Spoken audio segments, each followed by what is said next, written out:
Well, it finally happened. Party Animals, the game that me and many others have been waiting on for years, has finally released. But if you go to the Steam page, you'll see the reviews are mixed, which is not what you would hope for from a fun party game, especially one with so much build-up and hype. So what exactly is wrong with the game, and should it stop you from buying it? That's what I'll discuss in this video. Oh, and please remember to like the video and subscribe if you like the content. Anyway, let's get into it. If you're watching this video, you probably know what Party Animals is, so I won't spend too long explaining it. Basically, it's just a party game where a bunch of goofy animals fight each other like gang beasts. I actually made a video back in the day comparing the two. It's really not one of my better videos. I was still figuring out the whole quality thing back then, so let me know in the comments if I should make a rematch video now that Party Animals is actually out. Anyway, Party Animals got delayed over and over, but it finally released just a few days ago. As I said earlier though, the reception has been mixed, so let's go over the problems. This game costs $20 or $30 for the deluxe version. Here. Take it. Go ahead. Just take it. Not notably expensive by any means, but it's still a good chunk of cash, and much to many people's dismay, the game does indeed make you pay for certain skins. Luckily, none of this stuff affects the gameplay at all, it's just cosmetics.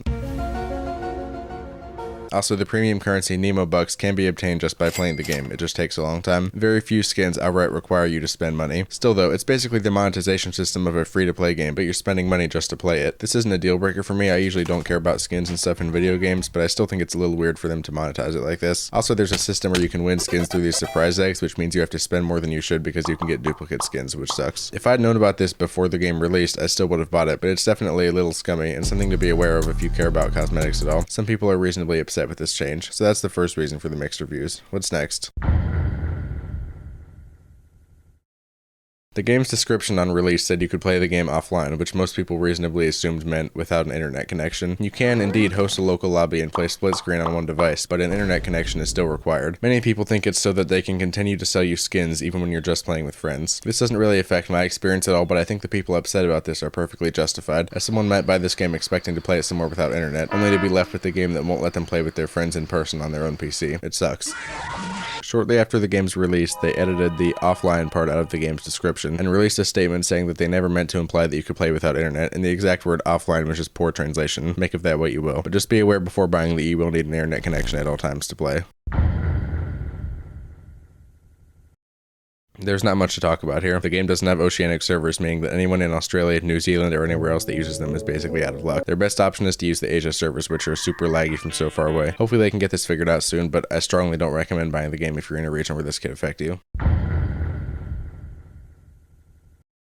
As for the actual game itself, it's pretty good. They added lots more maps, animals, and weapons, which is pretty much all I could have asked for. They didn't change the physics at all. It's still the same ridiculous, funny, and cute party game it was always destined to be. Of course, not every piece of content is perfect. Some of the team maps especially are too small and start to just feel like a mess of people clinging to each other. I do wish the game had more of a focus on the combat maps, as I feel like beating up other animals is much more fun than trying to move a big gummy bear around or kick a ball into a goal.